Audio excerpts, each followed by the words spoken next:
Saludos y bienvenidos a Euronews Hoy. Este lunes es el último día de la primera tregua de 4 días acordada entre Hamás e Israel. El primer ministro israelí Netanyahu ha aprovechado para pisar la franja. Hamás ha dicho que intentará extender la tregua liberando más rehenes.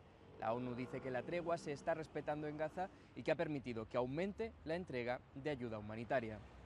En el terreno diplomático, las declaraciones de líderes de España, Bélgica e Irlanda de este fin de semana están tensando las relaciones con Israel, que ya los incluye en el saco de simpatizantes del terrorismo. Los israelíes han decidido no ir al Foro Mediterráneo que se celebra aquí, en España, en Barcelona, y en el que podría haberse visto las caras con representantes palestinos. El jefe de la diplomacia europea, Josep Borrell, ha dicho que no habrá paz hasta que no haya un Estado palestino. En la guerra de Ucrania ahora manda con fuerza el general invierno. Las nevadas se han apoderado de las calles. Según Kiev, Rusia ha sufrido en Donetsk cerca del 80% de sus pérdidas en el frente. Allí los rusos siguen intentando rodear la localidad de Avdiivka. El temporal también se nota en otros países de Europa como Rumanía, Bulgaria o Italia. Pero hay más. Vamos con otros titulares de la jornada.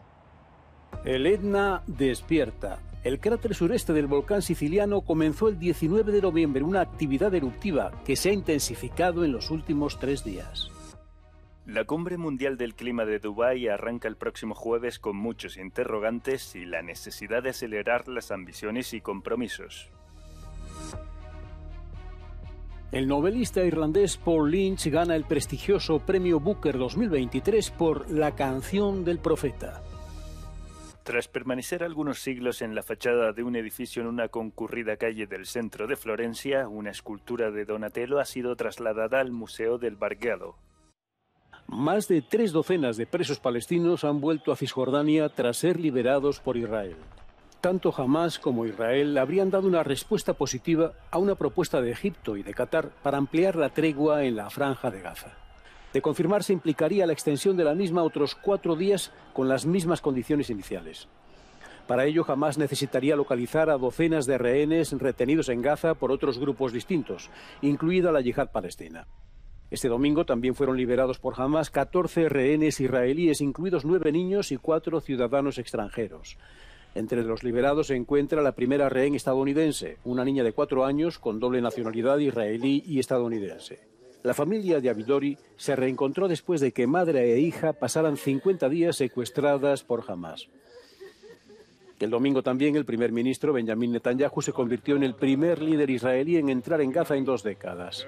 Visitó a las tropas estacionadas sobre el terreno y exhibieron túneles que aseguraron pertenecen a Hamás. Posteriormente repitió su mensaje de que la guerra con Hamás continuaría hasta la victoria. Volveremos con todas nuestras fuerzas para hacer realidad nuestros objetivos, la eliminación de Hamás, para asegurar que Gaza no vuelva a ser lo que era y, por supuesto, la liberación de todos nuestros rehenes. La tregua también permitió la entrada de más suministros a la franja de Gaza. Los camiones que transportaban ayuda humanitaria y suministros de combustible atrajeron a multitudes de palestinos luchando por repostar combustible en una gasolinera de la ciudad de Rafah. Algunos han aprovechado la tregua para regresar a lo que queda de sus hogares e intentar localizar entre los escombros a familiares desaparecidos. Las cifras palestinas sitúan el número de muertos por la represalia israelí en más de 14.500. El controvertido propietario de la red social X, antes Twitter, y SpaceX, Elon Musk, visitó uno de los más de 20 kibutz que fueron objetivo del ataque terrorista de Hamás el pasado 7 de octubre. Musk había sido criticado tras promocionar una publicación supuestamente antisemita en su red social, lo que llevó a varias empresas e incluso a la Comisión Europea a suspender campañas en la plataforma. Mientras tanto, en Bruselas, antes de una reunión de ministros de Asuntos Exteriores de la OTAN, Jens Stoltenberg hizo un llamamiento a extender la tregua. Pido una prórroga de la tregua. Esto proporcionaría un alivio muy necesario para la población de Gaza y la liberación de más rehenes. El sufrimiento que hemos presenciado subraya la necesidad de una solución política duradera. La jornada en Israel también estuvo marcada por la visita del presidente de Alemania a otro kibutz atacado por Hamás. Durante su visita al kibutz anunció la donación de 7 millones de euros para la reconstrucción de centros de arte destruidos en el ataque.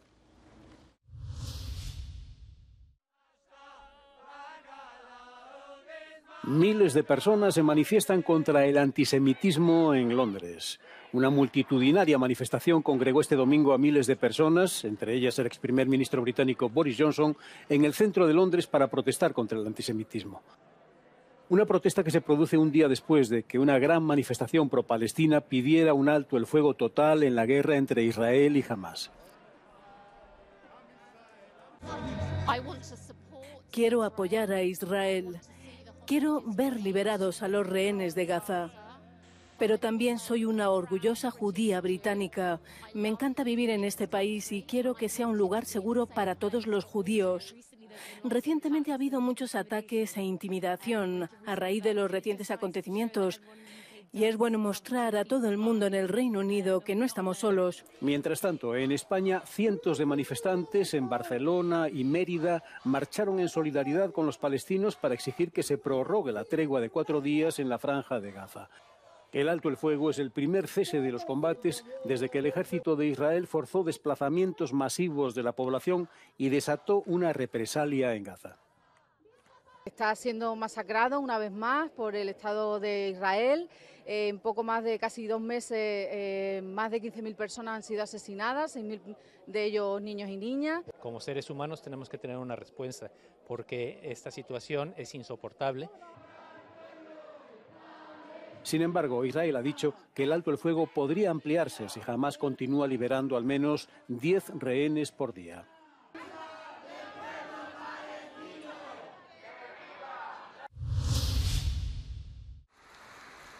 Detenido un sospechoso del tiroteo a 3 estudiantes de ascendencia palestina en Estados Unidos. De 48 años, ha sido acusado de haber disparado el sábado por la noche a 3 jóvenes que llevaban el pañuelo palestino cerca de la Universidad de Vermont, en la localidad de Burlington. El agresor abrió fuego contra los jóvenes después de haberles gritado y acosado. La policía asegura que disparó 4 veces sin mediar palabra. 2 de los heridos están estables, mientras que uno ha sufrido heridas mucho más graves.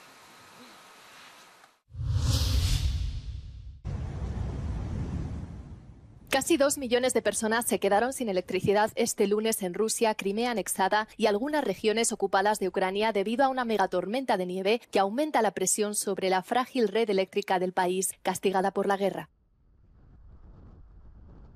Cerca de 500.000 de habitantes de Crimea se quedaron sin energía eléctrica debido al temporal, que provocó que varias regiones de la península declararan el estado de emergencia. Hubo reportes de un problema con un gasoducto en Saki, en el oeste de Crimea, y en un acuario de Sebastopol murieron más de 500 animales marinos por una inundación. El sur de Rusia y las regiones parcialmente ocupadas de Donetsk, Lugansk, Zaporilla y Jersón, en Ucrania, también se vieron gravemente afectadas por la tormenta que inundó carreteras, arrancó árboles y derribó líneas eléctricas y tejados. En Rusia, el consorcio del oleoducto del Caspio detuvo este lunes la carga de petróleo crudo en el puerto de Novorossiysk. Según funcionarios rusos, una persona se encuentra desaparecida y 4 resultaron heridas por el temporal.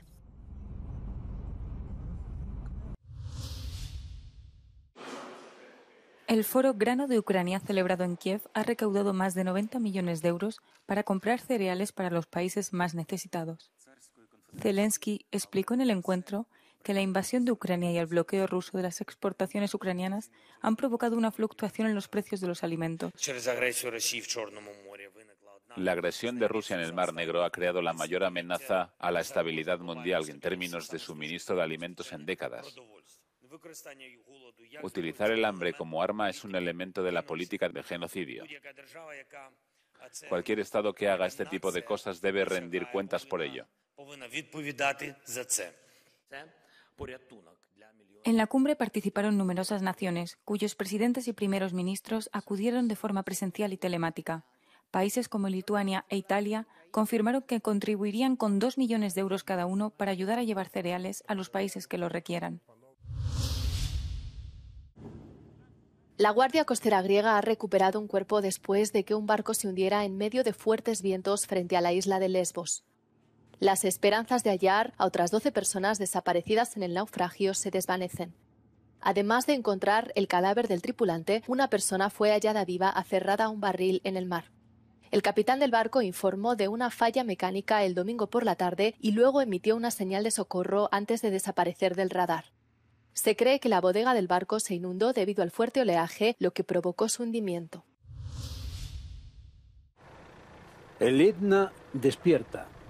El cráter sureste del volcán siciliano Etna comenzó el 19 de noviembre una actividad eruptiva que se ha intensificado en los últimos 3 días. Según el Instituto Nacional de Geofísica y Vulcanología de Catania, este fenómeno, que llaman actividades trombolianas, se define por breves secuencias en series que duran aproximadamente de 10 a 30 minutos. Esta actividad que caracteriza el clima de nuestro volcán lo convierte en nuestro amigo, porque estas erupciones nunca son peligrosas. Son actividades muy espectaculares a las que la gente se aficiona, por así decirlo. Son actividades muy bonitas visualmente. El volcán activo mayor de Europa expulsó las típicas bombas de lava fluida y brillante a una altura que oscila de varias decenas a cientos de metros. Algunas de las bombas de lava han caído fuera del cráter. Las emisiones de cenizas, gases y vapor de agua se extendieron hacia el este de Sicilia.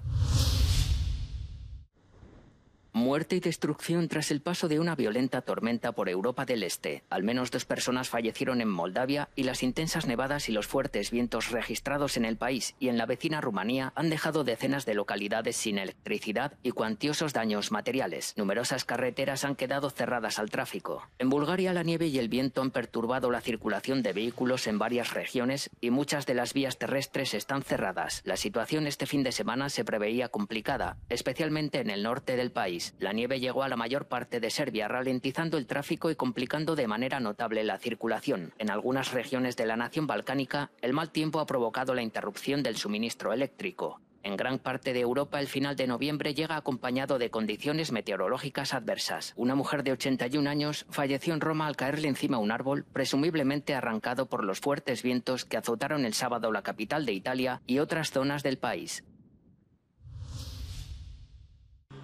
Fuertes lluvias y vientos afectaron a Turquía durante todo el fin de semana y provocaron inundaciones generalizadas.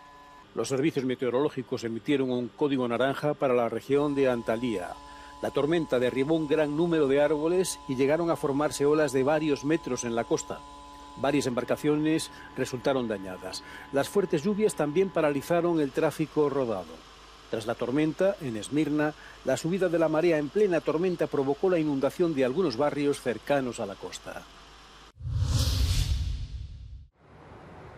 El mayor iceberg del mundo vuelve a moverse tras más de 30 años encallado. Tiene 4.000 kilómetros cuadrados, se separó de la costa antártica en 1986, pero se asentó en el mar de Weddell, pasando a ser una isla de hielo. En los últimos meses, el catalogado como A23A ha sido empujado por vientos y corrientes y ahora pasa por la punta norte de la península antártica. Irá casi con toda seguridad a la corriente antártica circumpolar que lo arrojará hacia el Atlántico Sur. La Cumbre Mundial del Clima de Dubái arranca el próximo jueves con muchos interrogantes. El objetivo central es lograr compromisos para contener el calentamiento global en límites compatibles con la vida en el planeta, por debajo al menos de los 2 grados y limitándolo preferiblemente a 1,5 grados a finales de siglo sobre niveles preindustriales. Pero la cita comienza marcada por un desalentador primer balance del Acuerdo de París. En septiembre supimos que el mundo no está en camino de cumplir la meta de los 2 grados. Y la polémica también está servida con el anfitrión del evento. Una parte clave de las críticas más generalizadas al papel anfitrión de Emiratos ha sido el hecho de que son un gran productor de petróleo. Producen unos 4 millones de barriles de crudo al día. Ese es el petróleo crudo que luego entra en el mercado mundial y se quema causando las emisiones que impulsan el cambio climático. Llama también la atención que la presidencia del evento esté en manos de Sultan Al-Jaber, director ejecutivo de la Compañía Nacional de Petróleo de Abu Dhabi, 12ª productora mundial de crudo. El secretario general de la ONU, Antonio Guterres, estará en Dubái. Pero antes, desde la Antártica, urgió a los líderes mundiales a actuar. y llamar a los responsables políticos a nivel global que tienen que asumir sus responsabilidades contra el cambio climático, para salvar a Antártida y para salvar el planeta. Quien también ha confirmado su asistencia a Dubái es el Papa Francisco, a pesar de sufrir una inflamación pulmonar. Líderes de todo el mundo se darán cita en una cumbre en la que, como señalan los expertos, se necesitan acelerar las ambiciones y compromisos. Dimite el político nombrado para tantear posibles coaliciones de gobierno en Países Bajos, tras ser acusado de fraude en su antiguo empleador. Gon van Strien había sido designado el viernes explorador por Geert Wilders, líder del Partido por la Libertad, con la aprobación de la mayoría de los grupos que cosecharon los mejores resultados en las elecciones legislativas del pasado miércoles. La figura de explorador se hace cargo de la primera fase de formación de gobierno en Países Bajos, para explorar el terreno antes del comienzo de las verdaderas negociaciones.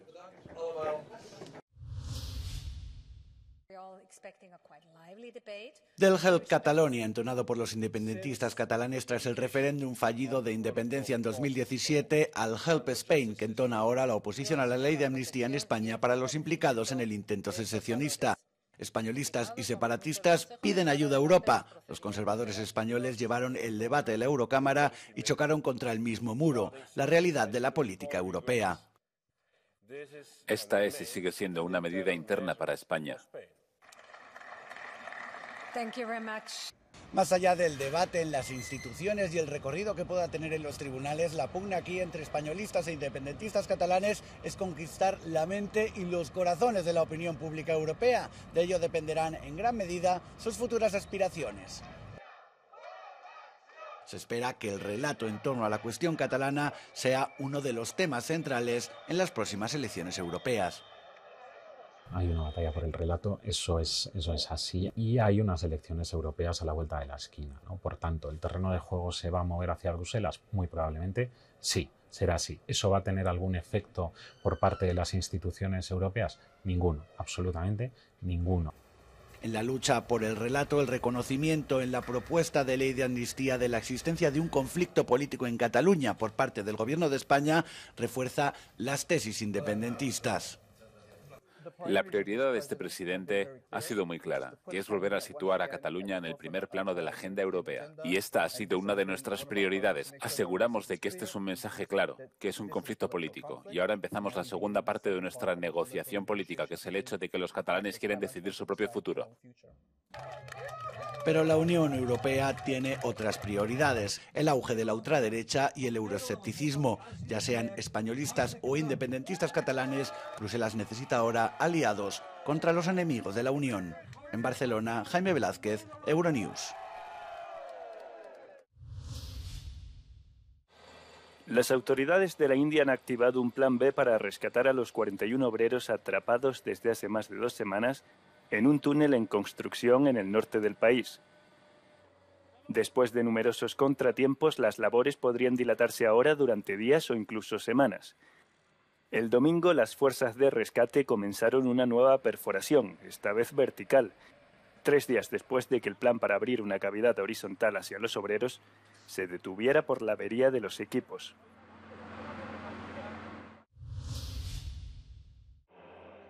El Teatro Nacional de Sofía, en Bulgaria, ha estrenado la obra satírica La Haya, que retrata al presidente Putin y sus aliados cuando se enfrentan al Tribunal de Crímenes de Guerra. La sátira fue escrita por la autora ucraniana Sasha Denisova y fue adaptada por el director búlgaro Galin Stroev. Cuando Galin me hizo esta propuesta, yo no sabía que Putin iba a ser interpretado por una mujer y dije, ¿cómo es eso? Sería un poco difícil interpretar a un hombre, ¿y para qué? Luego entendí que estaba pensado para ser así. Según han explicado los profesionales que participan en la obra, lo más complicado ha sido adaptar el guión para reflejar el estado actual de la guerra. En el transcurso de los ensayos, primero teníamos listo el guión. Luego ocurrió el supuesto golpe de estado de Wagner. Al día siguiente le pregunté a Galin, ¿qué hacemos? Se está calentando. Introdujimos algunas líneas nuevas, habló con Sasha Denisova y añadimos algunas líneas sobre el golpe de estado. La sátira ha causado controversia en Bulgaria, un país históricamente cercano a Rusia, que todavía tiene muchos ciudadanos nostálgicos de los días de gloria del Imperio ruso. La obra fue recibida de la manera que esperábamos, con opiniones muy polarizadas. Pero este es el propósito de este tipo de teatro, según yo creo. La obra ya se ha estrenado en Polonia y Estados Unidos y con esta adaptación para el público búlgaro, el director invitado espera desafiar el sentimiento pro-Kremlin en el país. El novelista irlandés Paul Lynch gana el prestigioso premio Booker 2023 por La canción del profeta. Escribió esta novela sobre una familia que intenta sobrevivir mientras Irlanda cae bajo el totalitarismo durante los confinamientos de la pandemia en 2020. Obra claustrofóbica, evoca la posibilidad de que las cosas que suceden ocurran atemporalmente a lo largo de los siglos. Específicamente no vertebré el libro sobre la política, porque entonces el libro habría sido sobre política, y yo quería que este libro fuera sobre la familia. Quería coger la Ilíada y darle la vuelta. Cuando haces eso, toda la política y la heroicidad y todo lo que está en primer plano desaparece. Lo que te queda es Ellie Stack y su familia. La novela de Lynch está ambientada en el Dublín de un futuro cercano. Sigue la lucha de una madre de 4 hijos mientras intenta salvar a su familia de una dictadura. Es conocida como la Madonna de la calle Pietrapiana. El relieve en terracota de Donatello, el gran escultor del Renacimiento, permanece visible para los habitantes de este edificio y para los transeúntes desde hace siglos, en esta calle del centro de Florencia. La escultura no fue atribuida a Donatello hasta 2009 y desde entonces los habitantes del edificio, que eran sus propietarios, se ocuparon de su almacenamiento antes de venderla al Estado italiano. Pero también han encargado una copia para no privarse de la mirada protectora de la Madonna sobre sus hogares. Estaban emocionalmente vinculados a esta obra de arte y en cualquier caso esto era parte del edificio. Cualquiera que pasase por estas calles de Florencia podía ver y encontrarse frente a un Donatello, que es una de las peculiaridades de Florencia. Como otras obras de carácter religioso, la Madonna de terracota de Donatello, creada hace más de 600 años, fue llamada a vigilar calles y hogares, según una tradición que se remonta a la Edad Media. Lo que es único en esta historia es que desde el siglo XIX todas o la mayoría de estas obras de arte han sido retiradas y depositadas en museos o puestas a salvo de otro modo. En cambio, la Madonna de la calle Pietrapiana, hasta hace muy poco, por su devenir histórico, estaba fuera de un edificio de apartamentos, en una calle de Florencia, y nadie había reparado en ella. Tras varios siglos de permanecer en la fachada de un edificio, en una concurrida calle del centro de Florencia, la escultura del gran maestro del Renacimiento vuelve a su lugar más natural, a solo 500 metros, en el Museo del Bargello. Y aquí, en esta sala, contribuye a contar otro aspecto más de la belleza del arte de Donatello. Donatello participa con Brunelleschi y Ghiberti en el redescubrimiento de la terracota tal y como la trabajaban los antiguos romanos, leyendo las fuentes, sobre todo para crear obras a gran escala, y por lo tanto tenía una gran capacidad de modelado.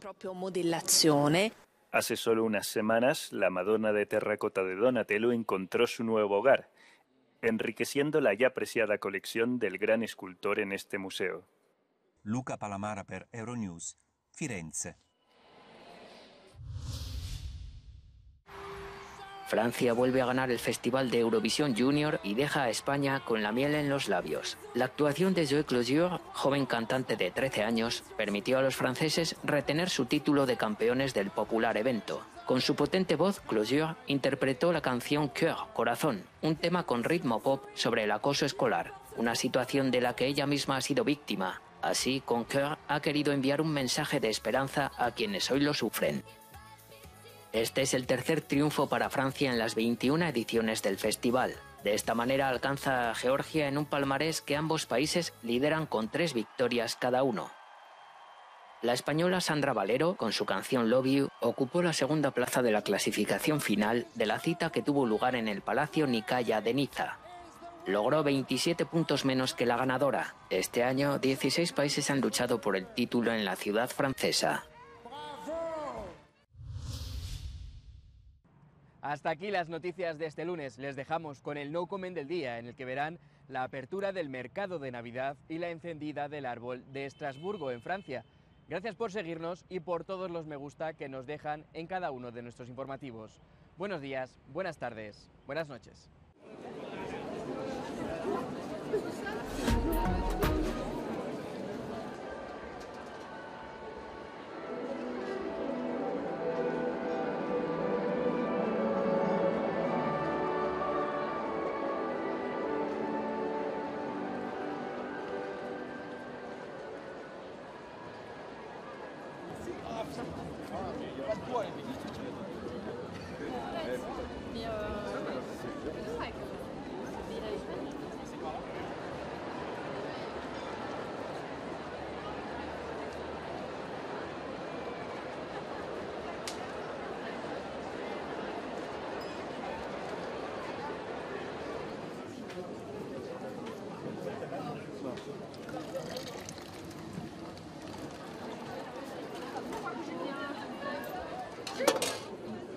T'attends pas Laurent ?